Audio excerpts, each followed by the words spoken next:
我是世界之王。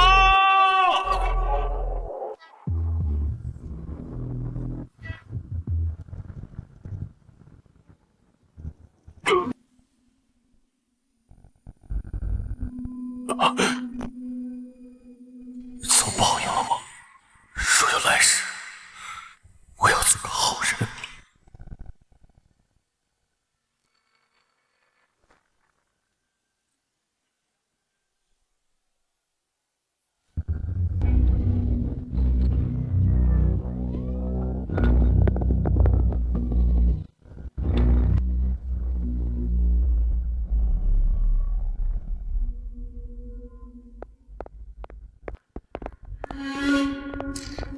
稍等，死者身份问清楚了，张霞，女，42岁，与前夫离婚多年，独居，有个女儿在上大学。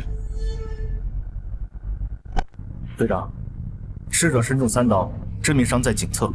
结合报案人提供的信息，初步推算死亡时间应该在晚上9点左右。你看他是不是得罪了什么人呢？啊！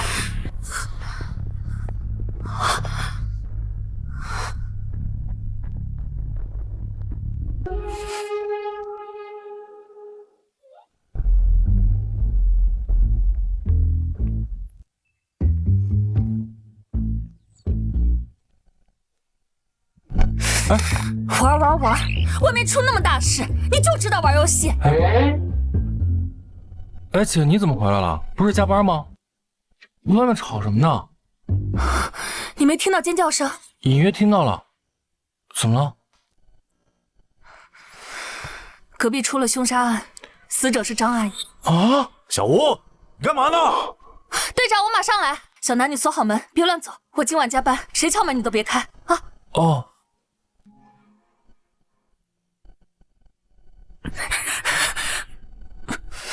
爹，你不会有事的，不会的。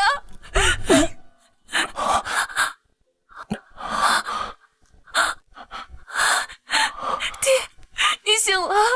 我出院了。姐姐，我终于有亲人了。这一世，我该做个好人。我可是最了解犯罪的人。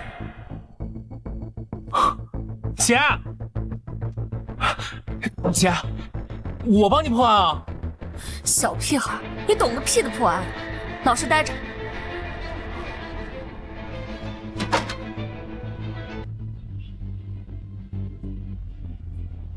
谁干的呀？不知道啊。你说这张霞平时也没得罪什么人，会不会是他女儿？不可能啊，他女儿在国外读书呢。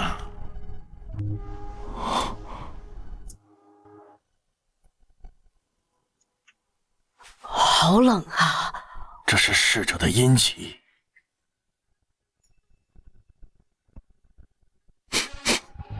这么香。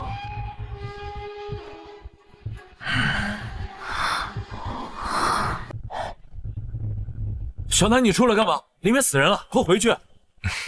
没事了。队长，监控查过了，最近1个小时内没有人离开过这栋楼。队长，窗户没动过，没有攀爬痕迹，窗外有护栏。密室杀人哎！可不是嘛，这种事儿就听说过，可没见过。这算哪门子密室杀人？熟人作案而已，凶手此刻就在这栋楼里。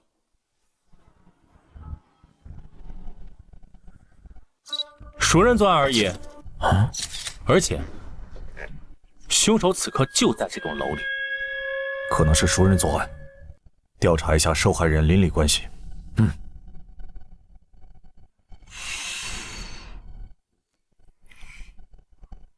谁家的熊孩子，还不赶紧领走！小南，快回去了，再看小心做噩梦。走吧。这熊孩子，小南，回去，别在这里添乱。不好意思啊，赵队，我弟太调皮了。你弟？啊，亲弟弟？还不滚蛋！等一下，你跟你弟就住这里？是啊，就隔壁602。来，小叫你过来。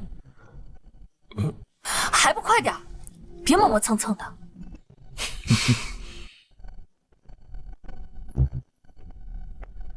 小朋友，几岁了？啊？你管我几岁？9点03分在家打游戏，听到尖叫声，大叔你要问什么赶紧问。来，告诉叔叔，你在听到尖叫前有发现什么，或者曾出门看到什么？没有，我在打游戏。那你怎么说是熟人作案？这很明显啊。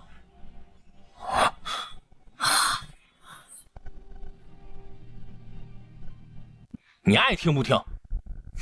等等。他是距离案发现场最近的邻居，听听也无妨，耽误不了多少时间。小南是吧？你说。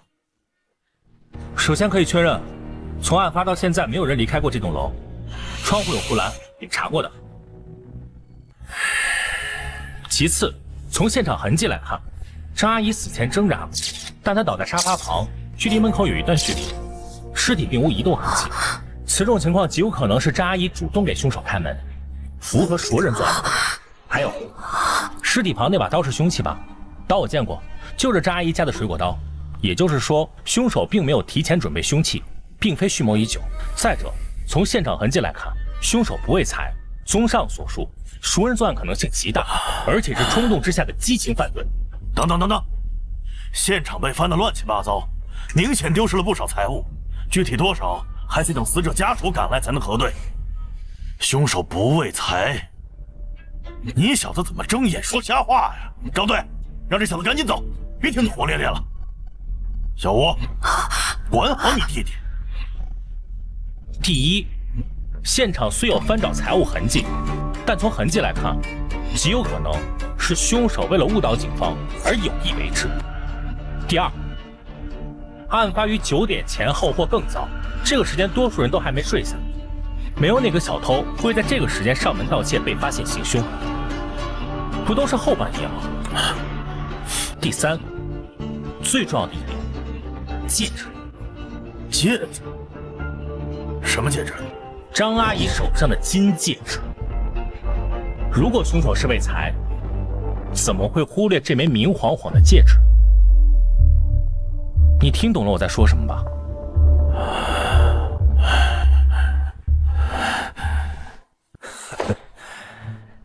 厉害了，小朋友，你怎么懂这些？我爸是刑警，我妈是刑警，我姐是刑警，我就是刑警，家庭熏陶嘛。另外我还看过800集柯南。好小子！行了，回去吧，这里终究不是孩子该待的地方。对了，叔叔，我得纠正你一个错误。别乱说话，你说谁错误？看你能的！叔叔，我要报警！你们看到了吗？都看到了吧？他打我，虐待儿童，快把他抓起来，让他好好反省。报警是吧？叔叔，你看，反了你了！行了，小南是吧？你刚刚说叔叔错误，什么错误？说说看。赵队，小南乱说话，你别介意。没事，我就听听。叔叔刚说，案发前，也就是尖叫前，这是不准确的，因为尖叫可能就不是张阿姨发出的。你为什么如此判断？因为我能听到。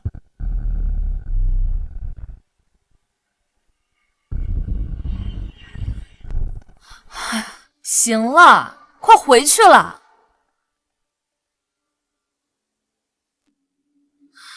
哎，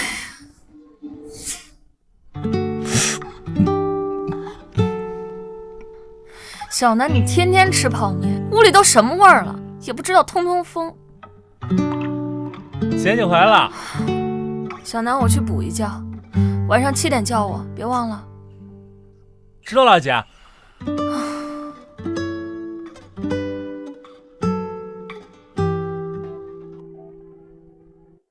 3天了，案子还没破。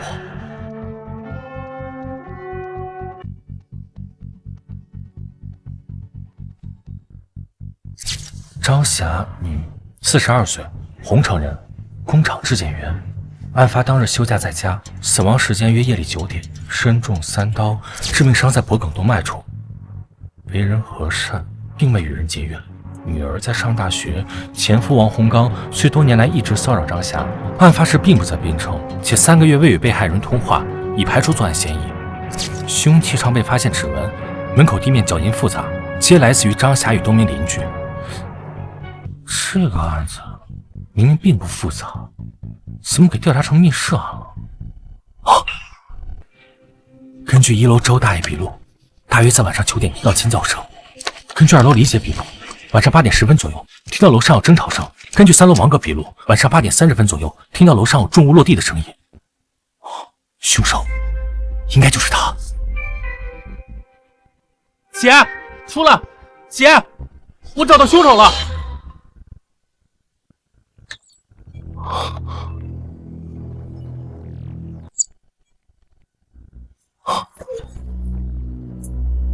关江花园1单元501-502-701-702，就是他。姐，7点了，起来了。别吵，起来了。小南，你是不是动我东西了？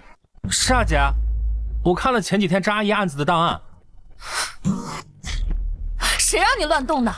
你这熊孩子，都给我弄乱了！你怎么不听话？姐，我这不是想帮你破案吗？帮我？你不给我添乱就谢天谢地了。这是市厅亲自督办的案子，若不能限期破案，你知道多少人要挨处分吗？你还给我捣乱！姐，你别哭嘛，我知道你办案压力大，你精神太紧绷了。一边去！不哭，我告诉你啊，我知道谁是凶手了。你知道？你发现了什么？小南，我告诉你，这种话可不能乱说。你是不是那天看到了什么？不是啊，这是我经过分析得出的结论。在这份档案里，你们忽略了一个非常重要的问题。什么问题？这个问题就是1楼的住户不可能听到6楼室内的尖叫。这算什么问题？怎么不可能？小南，你别添乱了好吗？姐很累，一会儿还要……姐，你听我说嘛！哎呀，姐，你听我说，就在这里，你看。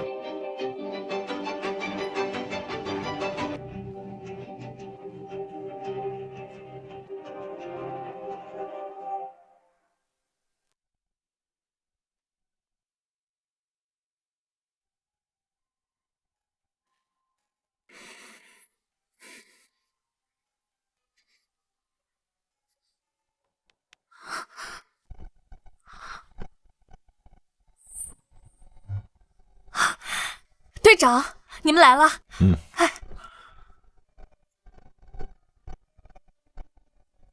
小吴啊，你没睡觉吗？脸色这么差。睡了一会儿。小吴一个人带弟弟，不容易啊。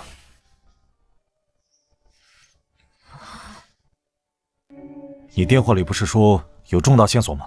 什么情况？快说吧。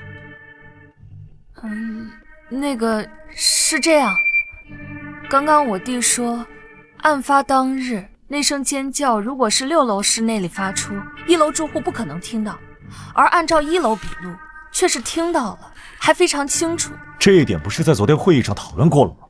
能否听到，在2可之间，女性的尖叫声在70分贝左右。小吴，你怎么回事？大家都这么忙，你弟随口说什么，这就叫重大线索，还把我们都叫过来，你是不是睡傻了？不是，孙队，还有呢，假如声音不是张霞发出的……行了，你搞什么呀？喂，那个谁，你干嘛凶我姐啊？不会好好说话。小南，小吴同志，你能不能管好你弟弟？这是命案，不是过家家。行了行了，老孙，我知道你着急，别火气那么大。小吴，你继续说。然后，那就假设尖叫不是张霞发出来的，所以姐，你几天几夜没合眼了？这才睡了多大一会儿？状态这么差，怎么分析案情？还是我来说吧。行，小南你说。搞什么？你到底搞什么？吴心言，凶杀案里让你弟弟瞎掺和什么？他一个小屁孩啊！你到底想干什么？我看你这个刑警是不想干了是吧？孙，干什么？吓到孩子了？行行行，你们说，我听一个孩子给你们上课，教你们怎么破案。我走了。等一下，小南，你干什么呀？你不能走。怎么个意思啊？案情分析你爱听不听，但是你得给我姐道歉。小南，你别闹。姐，你别管，道歉。我告诉你们，我虽然成年了，但是还在读书。你要敢动我一下，我马上躺地上不起来。我还会发网上，我让全国人民都知道，警察打小孩，你马上就得撤职。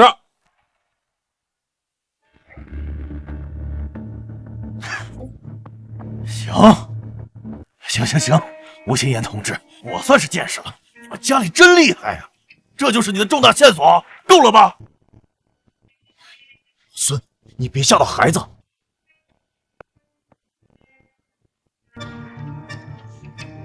够了，叔叔，你也走吗？不走的话，我可以跟你说说，我知道凶手是谁，他就住在这栋楼里。小南，没谱的事儿别乱说，还不能确定是凶手，只能列为嫌疑人。小南，你怎么知道谁是凶手？当天你看到了什么？这栋楼所有住户都已经排查，皆有案发时不在场证据或不具备作案能力，全部排除嫌疑。小朋友，饭能乱吃，话可不能乱说。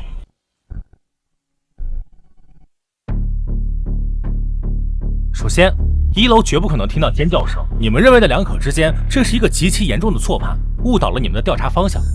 你说错就错，而且我们做过实验。参与实验的几员耳背吗？1楼周大爷选耳背，街坊邻居都知道。而你们做笔录的调查员显然忽略了这一点。周大爷耳背不算严重，这点确实容易被忽略。但我在案发当夜就提醒过你们，我不该听到尖叫声。我在卧室打游戏，隔着3道门，戴着耳机，可我翻遍了所有档案，你们没人记录我这句话。但我听到，周大爷听到了。以上可以证明，尖叫绝非来自于6楼室内，而更可能是楼道内。但张霞死于客厅，尸体并无移动痕迹，所以尖叫来自于凶手伪造。凶手是女性？如果仅推理到这一步，凶手可男可女，男性也可以捏着嗓子使用网络音频在楼道里发出女性尖叫。如此产生了一个新的疑问：凶手在6楼制造尖叫后，楼上楼下邻居第一时间出来查看，他如何跑呢？很显然他没有跑，且可能是最先赶到现场的邻居之一。凶手只可能来自5楼或7楼。如果凶手住在4楼或更下，尖叫后向下跑，很可能会被5楼刚出门的邻居看到或听到。但看所有笔录，没有人发现类似情况。推理到这里，我基本可以将凶手锁定在701、702、501、50245。7楼2户，702空置，701是李大妈老两口。考虑到老人体能以及现场经过布置，基本排除李大妈作案的可能。5楼2户，王叔与柴叔两家，王叔先出来的。502柴叔一家3口，家庭和睦。501王叔一人独居单身多年。绝大多数命案逃不开财情仇，而在本案中，扎伊未与人结怨，也未丢失财物，凶器又是扎伊家的水果刀，所以凶手是因情临时起意冲动杀人的可能性最大。再看笔录，502柴叔笔录证明，他出门时看到王叔已经出门，也就是说，第一个出现在楼道里的人是他，第一个赶到现场的是他，马上断定扎伊出事的是他，踹开门的使门锁遭到破坏的，并向你们走几步留下脚印的也是他。所以我认为，凶手就是他。楼下501的王叔，王胜利。还有很多细节我没说，没必要了。等我说完案发过程，马上抓人审就行。7月13日夜8点半至9点间，王胜利正在张霞屋内谈事情，因为某些矛盾，王胜利失控。停！你可别胡说八道，主观臆断，没有任何证据。这是严谨的推理，如果你觉得有问题，我允许你提问。好，那我问你，现场明明有盗窃痕迹，你为什么说没有丢失财物？张阿姨女儿在案发隔天赶回来，笔录我看了，她这几年在外上学，极少回家，只能确认被害人卧室里过去的首饰没丢，2部旧手机没丢。至于被害人这几年是否置办其他值钱物件，以及是否丢失，他无法确认。你也知道是无法确认。我原本认为戒指没丢是凶手伪造现场的疏忽，但我重新复盘案情后，发现并非如此。凶手在犯案后出奇的冷静，他做了太多他自认为很精巧的本事。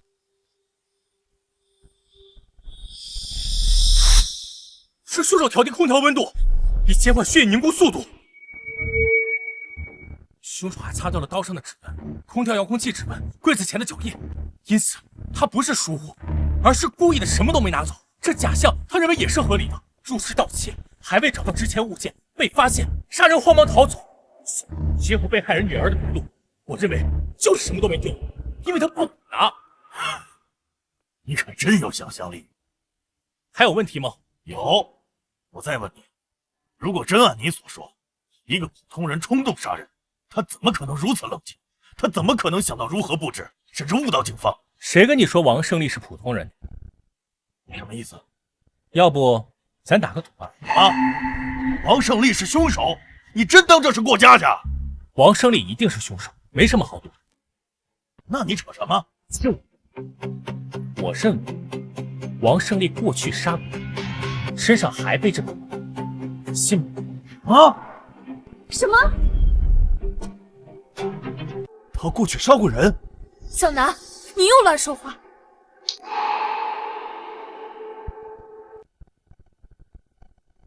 赵队，他没有案底。小南，你怎么知道他杀过人？你发现了什么证据？没证据，没线索，纯推论。哈！他妈的，真他妈说够了！你小子越说越玄，胡说八道个没完！小南，这话不能乱说。什么叫乱说？帮你破案中案不好吗？吴心言，你有空的时候带你弟去医院看看，看他是不是脑子进水了，早点治疗吧。别废话，你赌不赌吧？赌？你就说赌什么吧。看你破案心切，我也不为难你。输了给我姐道歉，以后不许凶我姐。行，但如果王胜利以前没杀过人，我看你姐就不要干了，给我出了这身警服。阿孙，你跟孩子赌什么气啊？哼，我哪赌气了？打赌他提的啊。行，我再加一条。你加，随便你加。你要说中了，给你磕一个都行。行了，还有没有点纪律？分析案情呢？小南，你之前的分析虽然有几分道理，但没有任何实质性的证据，甚至连间接证据都没有，全是推论。我现在虽然可以将王胜利带回去配合调查，但最多扣押他48小时，这是命案。如果王胜利真是凶手，且又如你所说心理素质过硬，极其冷静，那么他绝不可能交代。而如果他不是凶手，那就是抓错人了，影响会很不好，你姐会受处分。谁说没证据？我刚刚想说来着，被人打断了。那我就再说。7月13日夜里8点半至9点之间，王胜利正在张霞屋里谈事，发生矛盾。王胜利失控，拿起匕首对张霞身前连刺数刀。王胜利擦掉了刀柄上的指纹，而后回家洗澡换衣，接着返回6楼楼道，制造出尖叫声，再迅速回到5楼门口。这时柴叔开门查看，刚好看到王胜利已经出门。其实他是刚从楼上下来，整栋楼都被惊动了。众人来到601门前，敲门砸门，折腾了一阵，一直挡着门的王胜利才第一个踹开门，看到死者。以上是凶手作案的大致过程。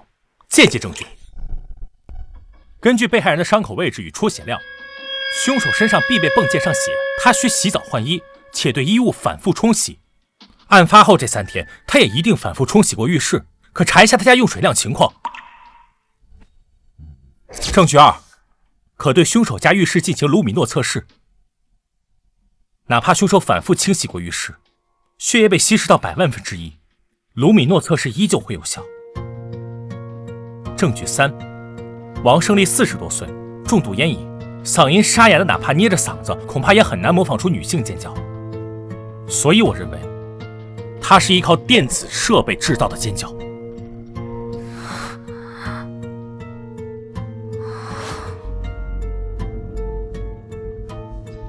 抓人时，让我参与现场搜查，我会给你们找到直接关键证据。不对，你在假定王胜利是凶手，且一定洗过澡。被害人虽然出血量大，但如果角度……案发当天，围观邻居中，王胜利是唯一刚刚洗过澡的人。虽然他吹干了头发，换了衣服，伪装得很好，但他身上有很浓郁的沐浴露香味。我证明我记得，所以我可以断定，王胜利身上不仅仅被喷了血，量还很大。若只是少量喷到衣服上，换衣服就足够了，不需要洗澡。这么想，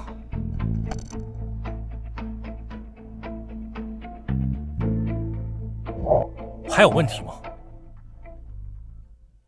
用水量，够了，等我打个电话。喂，老雷，你马上查一下713案案发单元整栋进气用水情况。好，等你电话。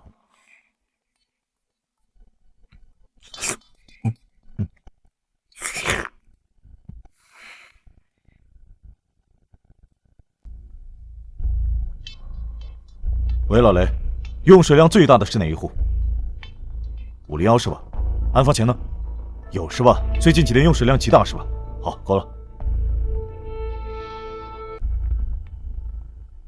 行动！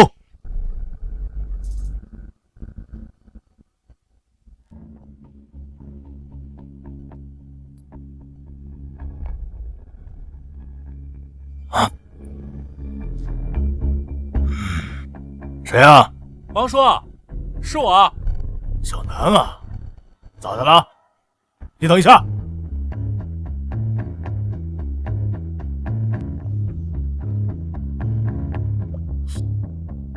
这大晚上的，这那你有事吗？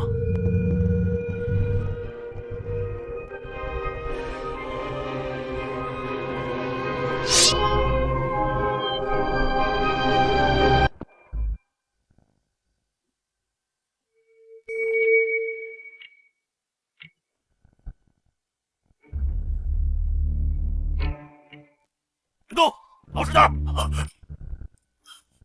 双手抱头，别动。你们干什么？我犯了什么罪？你们干什么抓我？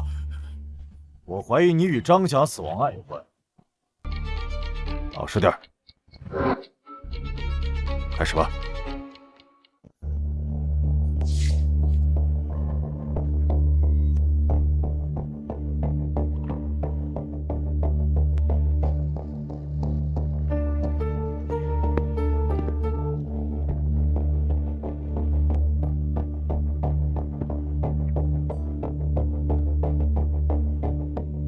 小南，你干嘛？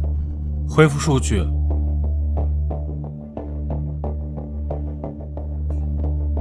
你们干什么？都给我翻乱了！啊，闭声，别吵！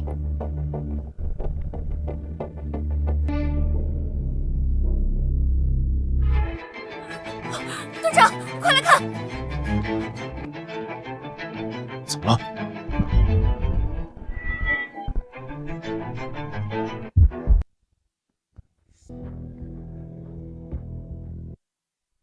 他在销毁证据，这么难缠，这不可能是巧合。洗手间里怎么回事？浴室翻新啊，这不犯法。你这几天用水量极大，翻新你怎么用水？重做防水，测试防水效果呀。女人家家的，什么都不懂。旧瓷砖呢？丢了，现在估计已经扔去垃圾场了。要不你们去找找？不是，你们研究我瓷砖干什么？我让小李去。就算找到了，已经被污染。罗米诺结果不作数的。哎呦，这是怎么了？楼上张姐刚死，他们就来抓人，难道是？人是小王杀的，不能吧？他平常挺老实的。我没杀人，你们有证据吗？凭什么抓我？老实点。吴警官，邻里街坊的，我的为人你也知道，你怎么？哦，我明白了，因为我得罪过你，你是在报复我，对不对？我报复你什么？你觉得我差点害死你弟弟啊？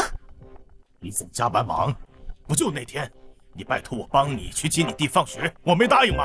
结果那天你弟自己回来，路上贪玩掉河里了。你弟漏水那天有这事儿？哎呦，我想起来了，那天我本都答应小吴买菜顺路帮忙接小南，结果那天临时有事儿，我就没去，跟小吴电话说了。哎呦，这事儿说起来怪我，不过人可不是我杀的啊。我知道，你弟差点淹死，你怪我？我怪你啊？不怪我，你们抓我干什么？陷害我杀了张霞，你们一点证据都没有，就突然冲进来抓人，这不是陷害是什么？不能吧？吴警官平常人挺好的，除了脾气臭了点儿。谁知道这到底是？哦，我知道了，最近新闻我可看了，听说最近槟城要评选什么东南最美城市，却出了命案，影响很坏。听说张霞这个案子是市厅督办的，让你们限期破案，降低影响，是吧？这都3天了，你们一点证据都没找到，急了就把屎盆子扣我头上。把嘴给我闭上，少给我胡咧咧。是，我父母早亡，一个人南下打工，40多岁还是老光棍一条，没亲人没朋友。等你们把我抓进去，把我屈打成招，连个替我伸冤的人都没有，我太适合被诬陷成杀人犯了，是吧？吴警官，你这么陷害我，心够狠的呀！我让你把嘴闭上！哎，老孙，别！看，快看，警察打人了啊！哦哟！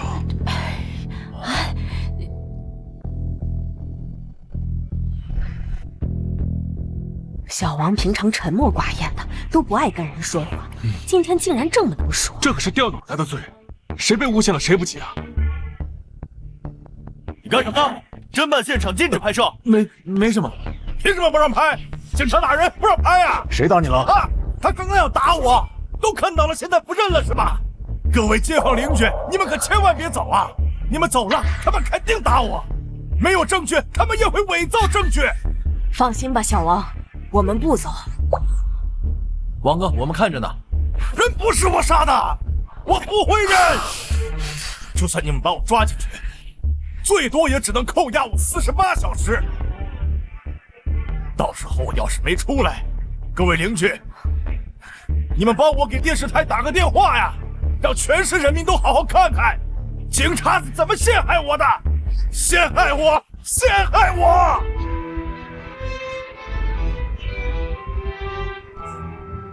吵什么？谁陷害你？吵什么？谁陷害你了？你还有你姐姐！不见棺材不掉泪。这是你的手机吗？拿到我手机又如何？该删的信息我都删掉了，连他手机我都删了。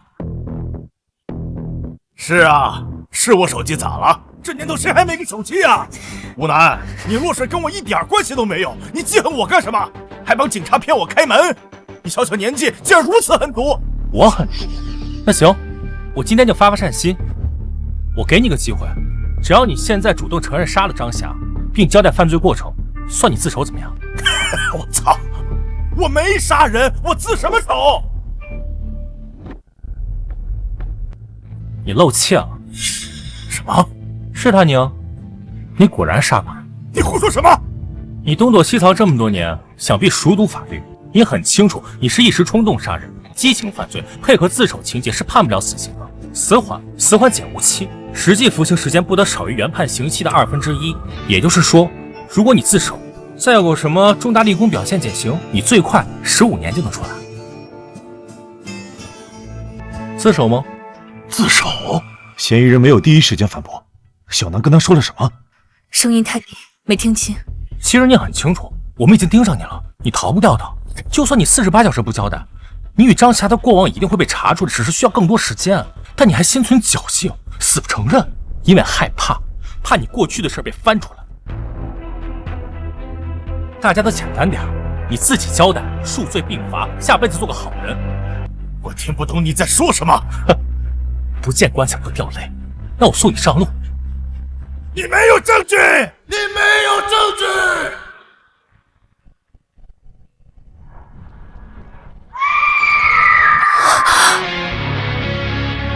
这不可能！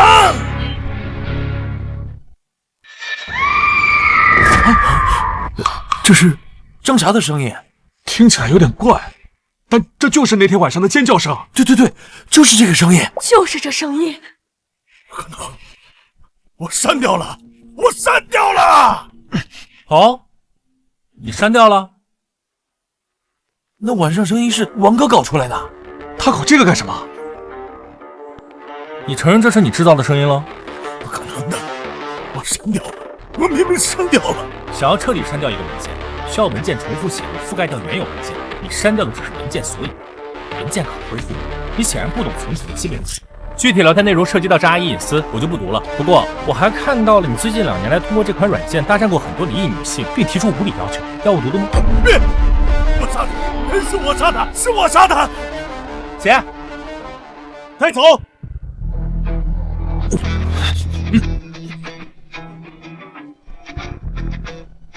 我杀他就是一时冲动，我俩好了快3个月了，最近他不对劲，对我越来越冷淡，我怀疑他有其他人了。那天他不回我消息，我就去找他。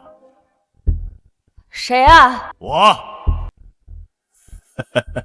你咋不回消息？我是充电的，没听到。进门时间8点，都具体聊了什么？就闲聊了一些，我还问他今天休假，白天干嘛去了，他也没说。王胜利以前真杀过人？杀过。为什么杀他？他肯定是外面有人了，他对不起我。老实回答问题。我是我。时间不早了，要不我今晚就住这儿吧。什么早啊晚的，你就楼下，回去吧。出去，给我马上走！你是不是外面有人了？滚，给我滚！再不走我报警了。报警？现场盗窃痕迹是你布置的？是。你调低了空调温度？是我。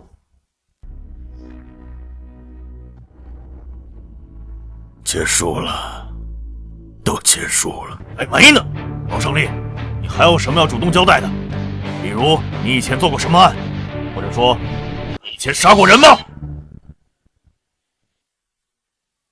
给我根烟吧。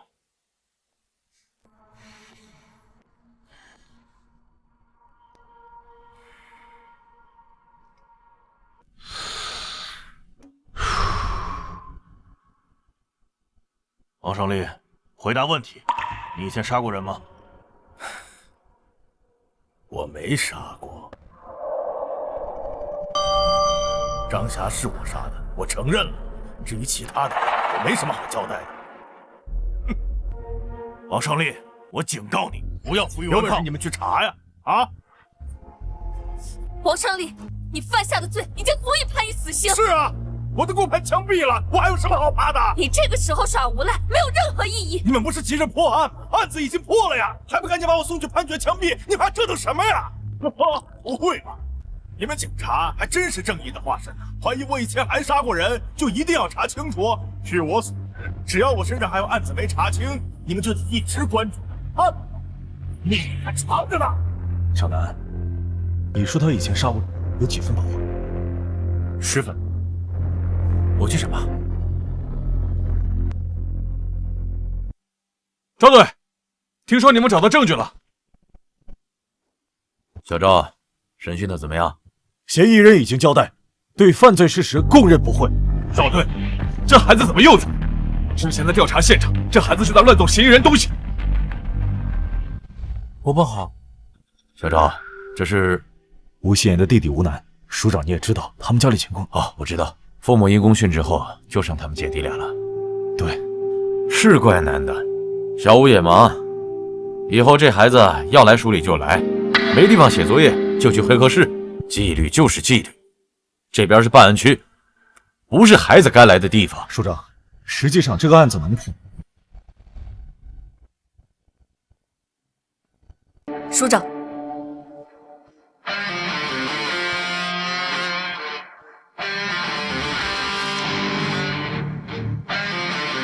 好，这个案子能告破，你们功不可没，赶紧结案送检吧。署长，还不能送检。为什么？小南，你说他以前杀过人，有几分把握？10分。我们怀疑，嫌疑人在杀害张霞之前还杀过人。还杀过？有什么线索？这嫌疑人目前拒不交代过去犯案，没有线索。是我说的，嫌疑人以前一定杀过人，交给我来审，我能马上结案。小南，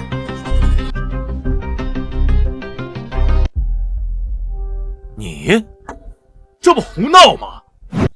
一个小屁孩说他杀过人，你们就信？小赵，你也是老刑警了，你近期马上能提一提，绝不能犯错误。我知道，署长。实际上713案能够顺利破获，多亏了吴楠，他是个神童。神童？所以没有证据，没有线索，他说你就信？原本我们对吴楠的话也有所怀疑，但在本案侦办过程中，我们发现嫌疑人具备极高的反侦查意识以及过人的心理素质，他不像是一个初犯。老孙，你的意思是真想查？线索都没有怎么查？就这么拖着，一直关着嫌疑人啊？上面要求咱们限期破案，既然案子已经破了，署长，713案情可以先上报。至于嫌疑人过去是否犯案，你想查报告，你打算怎么写？就写一个孩子怀疑他杀过人，你们信了？不是，你们还审不审啊？宝川静，还审不审呢？不审就送我去睡觉，困了。哟，这么多人，不会是在商量要怎么对我逼供吧？来，尽管招呼，我都够枪毙了，怕你们这？反正啊，你们要是查不出我以前杀过谁，就得一直关着。小赵，我再给你5天时间，查明嫌疑人过去杀了谁。署长，这很可能是嫌疑人为了拖延时间故意这么说的。5天，哈哈哈哈哈！给你们5年，你们也查不出来。5分钟，我来审，给我5分钟，我让他交代。小屁孩，你添什么乱？吴心言，管好你弟。署长，他就是一孩子，能懂什么？小吴，你弟看过案件卷宗，这是违反纪律的。署长，我给我5分钟，破不了案，伯伯可以处分我姐。署长，请给我弟弟5分钟时间，如果不能破案，我愿意接受任何处分。署长，让一个9岁小孩办案，他们简直胡搞乱搞！行了，署长，您不能这么放任。5分钟，还是耽误得起的。既然你说他是神童，你又立下了军令状，那我就给他5分钟。好，就5分钟。小南啊，你也算是我看着长大的。说实话，街坊邻居可没谁夸你聪明，你挺笨的，也不知道之前是谁教你的那些，看起来现在可没人教你了。就你审我，你还是哪凉快哪待着去吧。11年前到13年前，北方安宁省入室杀人，被害人为女性，悬案未证明，现场并未留下指纹与 DNA 线索。这种当年未侦破的大案，符合以上条件的怕是没几个，甚至可能只有1起。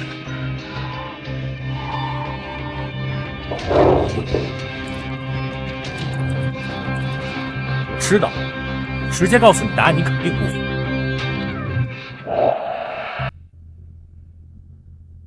我让你死个明白。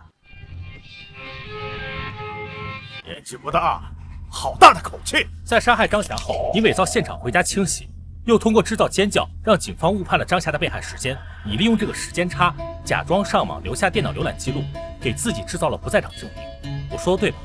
哼，这些我都招了，还用你分析？我是想说，你在杀人后那般冷静，有极强心理素质与反侦查能力，你不是一个普通人。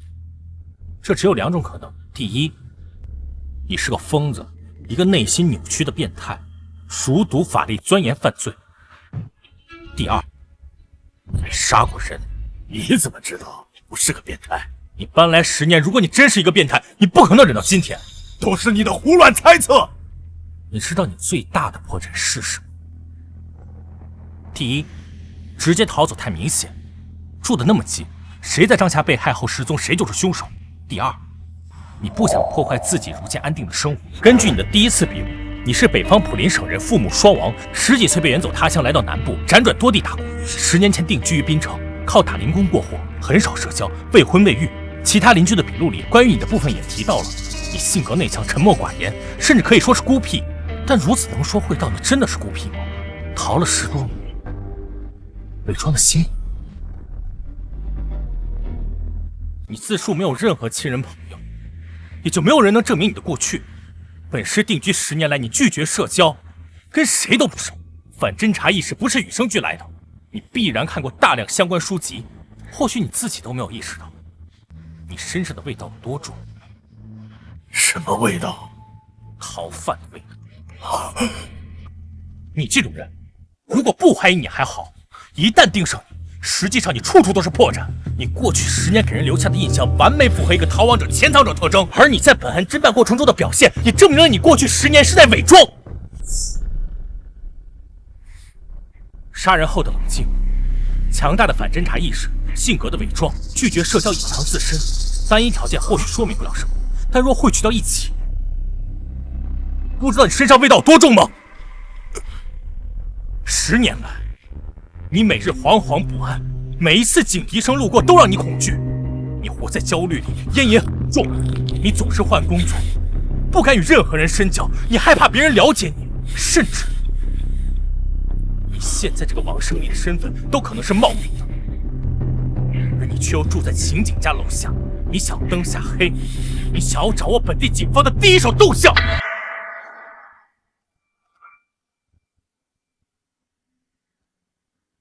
你杀过人，对吧？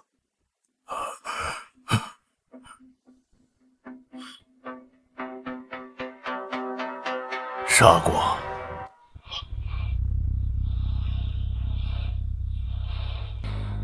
又如何呢？你凭什么说我在什么时间、什么地点、以什么方式杀的人呢？你没有证据，没有线索的，对吗？对我个人而言，你这个人以你的行为就是最大的线索。时间差不多了，既然你已经承认你杀人，那我就长话短说。第一，你曾经是一个小偷，做过入室盗窃。小南，你怎么判断的？报告需要写清楚。因为张霞被害现场的盗窃痕迹是专业，一个入室盗窃惯头会很清楚哪里可能有财物，哪里没有。而在张阿姨被害现场，距离门口最近的鞋柜，还有厨房橱柜、洗手池台下柜等位置，并无翻找痕迹。而诸如茶几柜、电视柜、衣柜，包括挂有长穿外套的衣架上面的衣服，这些可能放有老旧手机、首饰、现金的位置，全都被翻过。你伪造盗窃现场，但你出于过往的入室盗窃经验，或者说是出于行为本能，留下的盗窃痕迹极为专业，这暴露了你过去是一个惯偷的事实。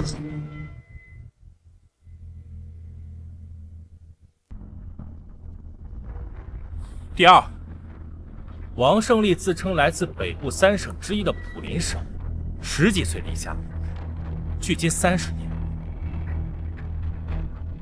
你说，如果王胜利真少年时来南部，他的口音应该早就变了，可他没变。虽然他极力克制自己的口音，但偶尔还是会暴露。王处，是我。小南啊，咋的了？北部3省。以安宁省口音最重，也最容易识别。如果我没听错的话，你应该是安宁。第三，既然王胜利乡音难改，说明他至少成年后的很多年内都在老家，因此我认为他正是在第一次杀人后才逃离的家乡。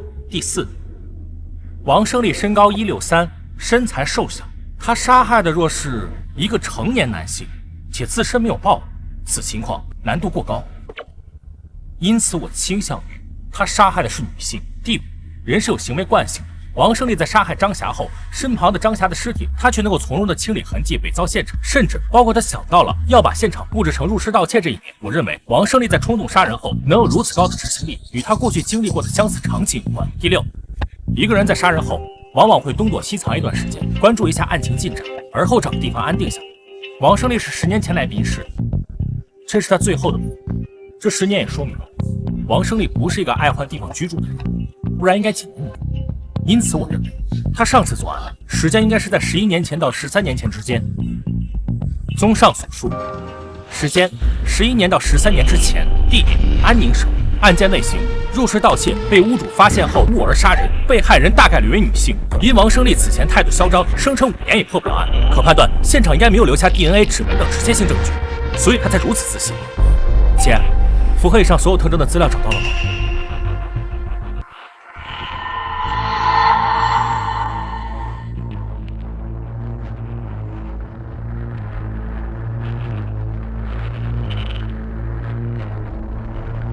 有2个案子，如果把 DNA、指纹等直接性线索等条件去掉，只有一个。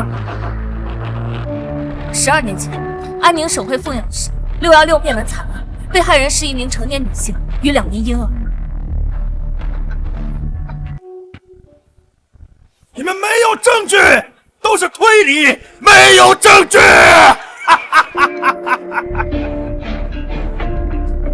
真的？没有，你们没有，你们没有！啊！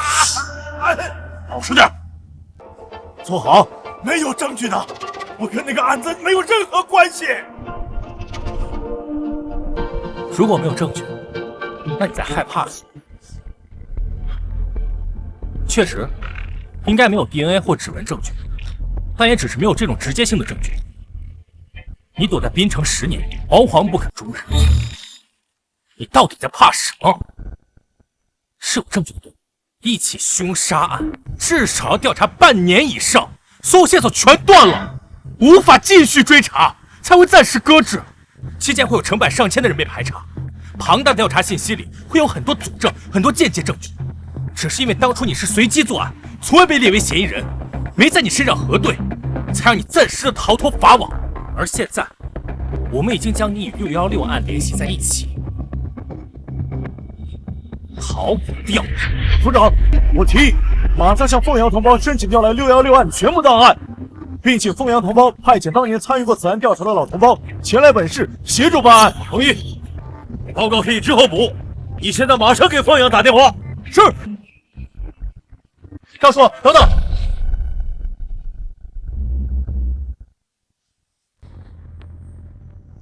算上那边整理资料的时间，凤阳警方最晚后天也能抵达，满打满算2、3天时间。无论你交代与否，616案必破，你何必思考？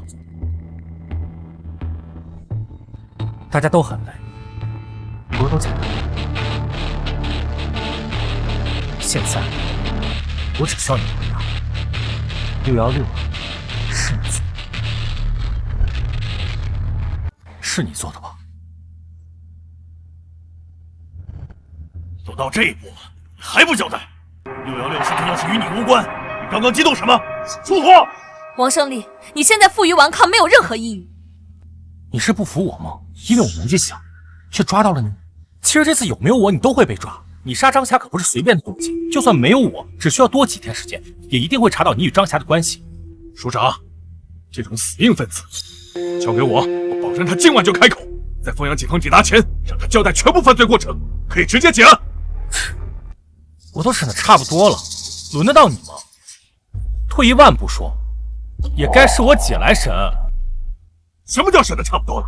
他不肯交代犯罪事实，又没有直接证据。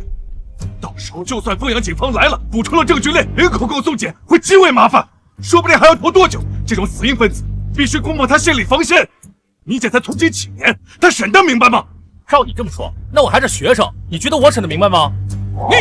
你要是真有本事，就让他开口，不然别影响我们办案。姐，你一定有办法让他开口。啊，我？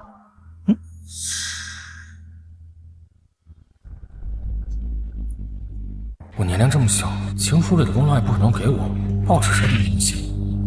唉，哼，现在知道叹气了。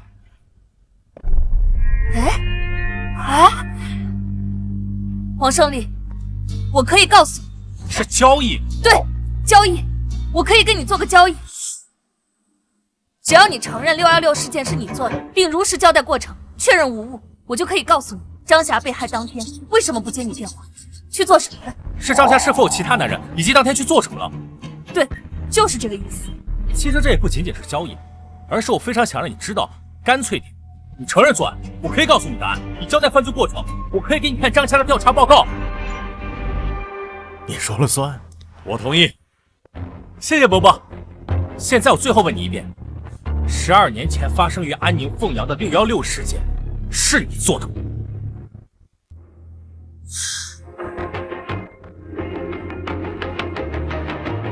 那个事情，那个是我做的，是我做的，人都是我杀的，该你了，告诉我。你知道我为什么想让你知道吗？什么？我想让你知道，你有多该死。什么意思？在张霞被害的6天前，她因突感身体不适，前往医院检查，并在医生建议下做了穿刺活检。案发当日，张霞再次前往医院复诊，并拿到了活检报告。她得了肝癌。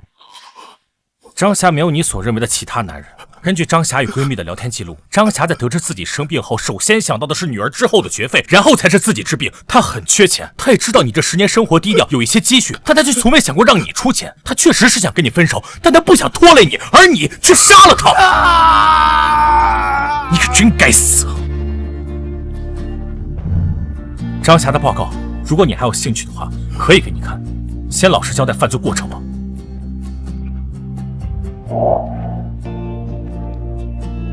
等等！枪毙我吧！人都是我杀的，我该死！你交代作案过程要与案件细节对得上，这才是你做的，法律自然会惩罚你。神经病！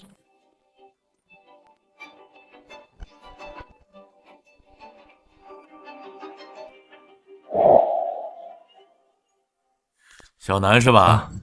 吴楠。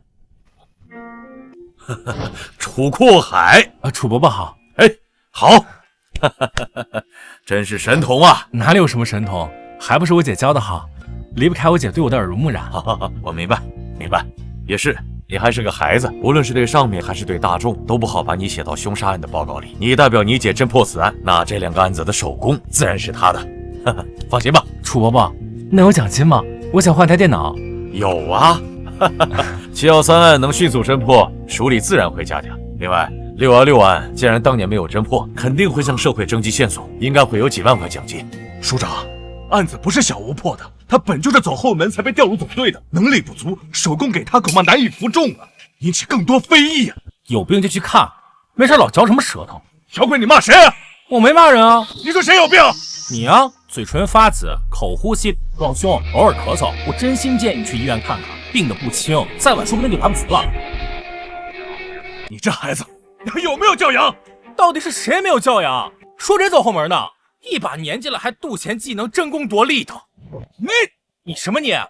我姐今年27，5年前从东南警校毕业，2年特警，拿过2次东南警界女子格斗冠军，1次射击冠军。之后我姐转去基层，从民警做起，也是处在第一线。3年前梅河区闹市劫持案，是我姐与人质互换，最终制服歹徒，差点被抹了脖子。前年那场爆炸，要不是我姐枪法够准，用手枪打中了120米外的目标，说不定还要炸死多少人。去年联合行动追逃犯，我姐身中2刀制服逃犯，在家躺了足足3个月才阳。失事我承认，我爸妈6年前因公殉职，我姐在晋升过程中确实受到了一些照顾，包括去年调入总队后继承了父亲的警号。但我敢说，我姐没有走后门，她走的每一步都堂堂正正。她是一个极其优秀的警察，容不得你来抹黑。舅舅提过很多次，想把我姐调去他那边，待遇肯定比这里好。是我姐不同意。按照她的话说，这是我爸妈守护过的城市，她要继承爸妈的志愿，继续守护这里。说的好像谁没负过伤一样。这里的老刑警有一个算一个，谁当初不是冲在第一线？谁没负过伤啊？哎，行了行了行了，这是负伤的事吗？我姐几次破格提拔，不是立功就是拼命，你说谁走后门呢？那行，现在领导不是在呢吗？你说，是谁给我姐开的后门？这个，我也是听说里传。行了，你跟孩子抢什么呢？家长的事儿就这么定了。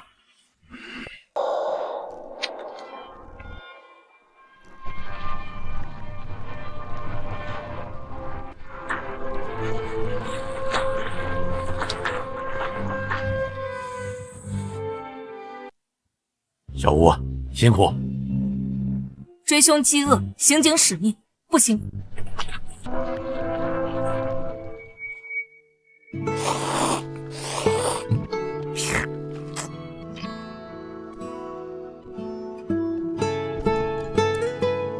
姐，你回来了。姐，刑警不该是忙的时候忙死，闲的时候特别闲吗？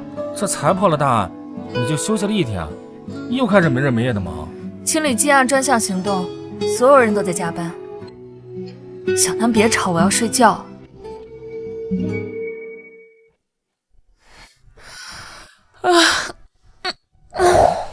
姐，你醒了？我的好弟弟啊，让姐姐好好看看，怎么变得这么聪明啊？这算什么？这么简单的案子，非要本神童给你推理一番。说你胖，你还喘上了？本来就是嘛，多简单的案子，我分分钟破案。你又是加班又是熬夜的，你是不是泡面吃多了中毒了？小弟，既然你这么嚣张，那姐就考考你。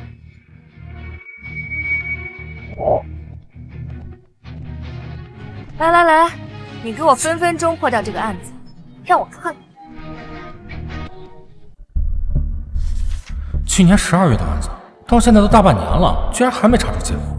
这档案都堆得这么厚，死者叫宋东，是51岁的新力食品厂老板，和妻子已经离异多年，家里还有2个已经结婚的女儿。经过法医的现场勘验，确定死者宋东死前正坐在椅子上，凶手从他身后突然用塑料绳勒住他的脖颈，导致他窒息死。初步推断的死亡时间大概是晚上9点10分左右。窗户没有被撬的痕迹，也没有上锁。初步推断，凶手是翻窗潜入办公室行凶。警方在现场发现10多个人的脚印，43码的登山鞋印，被认为是来自凶手。根据前期调查，宋东当天下午4点回到工厂，6点在食堂吃了晚饭，大概6点半返回办公室，之后就再也没有出来过，直到保安发现了尸体。而在保安发现尸体之前，最后一个进入案发现场的是采购部负责人康婷婷。当时他是去找宋东汇报过期面粉的退货情况。案发后半个月内，我们收集了数百份笔录，最终确认3个重点嫌疑人：前员工李泰，个人原因离职，被扣1个月工资，曾多次来工厂讨说法。案发前3天，李泰讨薪时被打。面粉厂老板冯群因过期面粉退货事宜与宋东发生纠纷。财务付娇娇原本是普通员工，因成为宋东姘头，一跃成为工厂财务主管。案发前曾多次挪用公司公款，并因此与宋东争执，被宋东殴打。此时工厂内人尽皆知。在宋东死后，付娇娇还加入了宋东的遗产争夺战，声称与宋东是事实夫妻。在调查的第2个月，他便被列为了头号嫌疑人。虽然他有不在场证明，以他的体力，人也不可能是他杀的，但不排除买凶杀人的可能性。可查了几个月，姐，你们所列的这3个嫌疑人，或许调查方向全错。怎么？你有什么发现？还没有。哎，没有？你说什么？其实也不是没有。哎呀，案件已经过去大半年，现场很多线索都已经被破坏或被凶手隐匿。不过，仅从你带回的档案来看，我至少有10几个怀疑。10几个？对，站在凶手的角度，考虑到人性，因为利益，因为感情，因为仇恨，熟人作案，预谋杀害。宋东的人际关系很复杂，太多人值得被怀疑。果然啊。什么？小南啊，你现在可是我们警署里的名人，都说你是神童。你很聪明，善于推理，可你毕竟还小，没有系统的学习过刑侦。实际上，你能想到的，我们全都查过，几10个怀疑对象，才筛出这3个嫌疑。上百人的专案组，足足查了3、4个月，而且时代不同了。正如你说过，713案，只要再多给我们一些时间，我们一定会查到王胜利与张霞的关系。还有12年前的616案，虽然是随机作案，但入室若发生在这个时代，以现在的公共监控密度以及侦查技术，凶手不可能逃掉。姐，为了打击你亲弟弟，你还真是煞费苦心。我没打击你，现在谁都说你是个刑侦天才，我也希望你将来考上警校，毕业成为刑警，咱妈的警号还等着你继承呢。档案你也看了，也说不出个直接嫌疑人，说明仅凭刑侦推理是破不了这个案子的。你终究还小，总不能让你跟着我们跑东跑西去做走访调查吧？实际上这个案子在没有新线索出现前是不该重启调查的。如果不是因为这次清案行动，我们必须得试试。姐，带我去警署吧。去干嘛？你这里档案不全，最重要的工厂监控只有一些截图照片。姐，如果你给我用你们警队资源，我说不定不，我保证3天内给你找到凶手。哼，又吹又吹，刚刚还说分分钟就能破案呢，现在又改成3天了。我们上百人花了几个月的时间都没能查出来真相，你竟然说想3天就破案，就不怕把牛皮吹破吗？哼，分分钟形容词而已嘛。但我相信，只要给我更全面的案件信息，3天破案绰绰有余。姐，我知道这违反纪律，要不你跟赵叔叔说说，通融通融。要不你先把监控硬盘拿回来，我先看看。小南，你要明白，你偶尔去警署掺和2句，没人会说你。但如果是去参与案件的长期侦办，对谁都说不过去。跟赵队说，他可能同意让你去，但破不了案，从上到下太多人会被处分。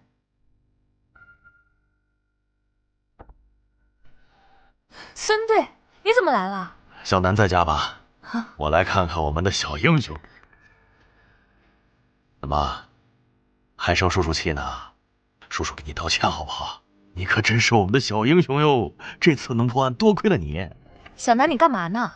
你孙叔叔都给你道歉了，你还闹什么脾气？孙队，不好意思，我弟被宠坏了，平常就这么凶，我都管不了他。不碍事，不碍事的。道歉，一点诚意都没有。你是说，咱俩打那个赌？不至于啊，我怕折寿。那是什么啊？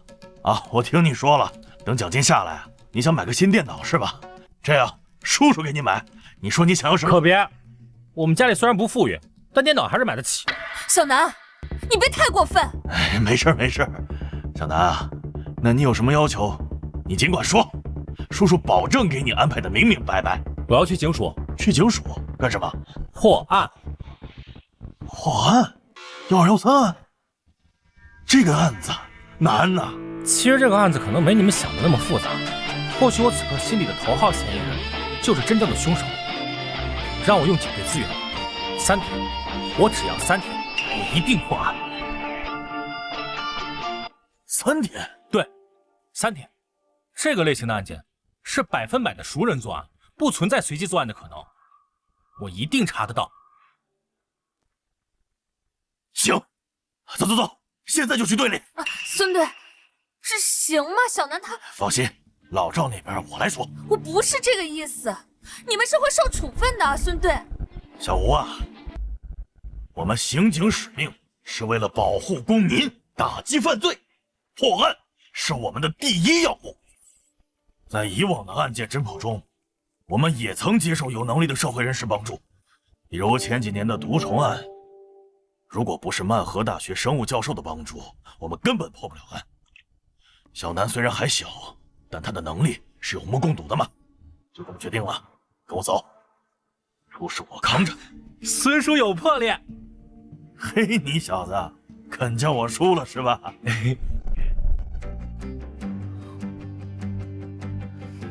小南啊，这些是目前全部侦办档案，你还需要什么？我需要宋冬更为详细的家庭资料，包括他的前妻、2个女儿、父母、兄弟、直辈亲属，最好照片。另外，我还需要知道宋冬死亡后，他的遗产都被谁继承了，包括工厂、房产、现金资金去向、银行流水等等。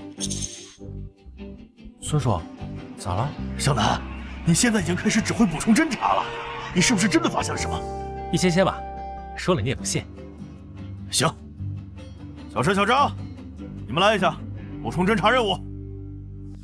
小南，你发现了什么？先告诉姐姐。我乱猜的，不一定对，需要验证。哎，乱猜的，你还敢指挥这个指挥那个的？这里可是警署，你孙叔叔给你点笑脸，你是不是就不知道自己是谁了？不要说的那么难听嘛。放心，我绝对不会让孙叔挨处分的。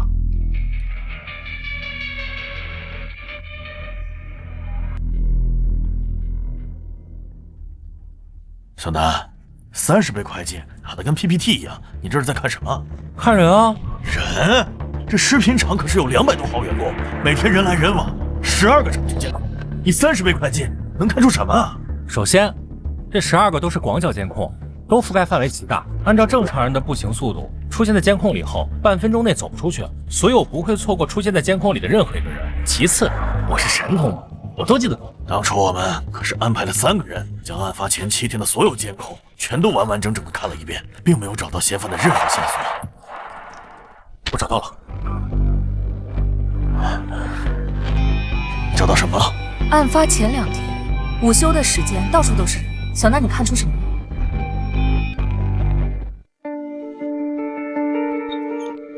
老钱，有事儿啊？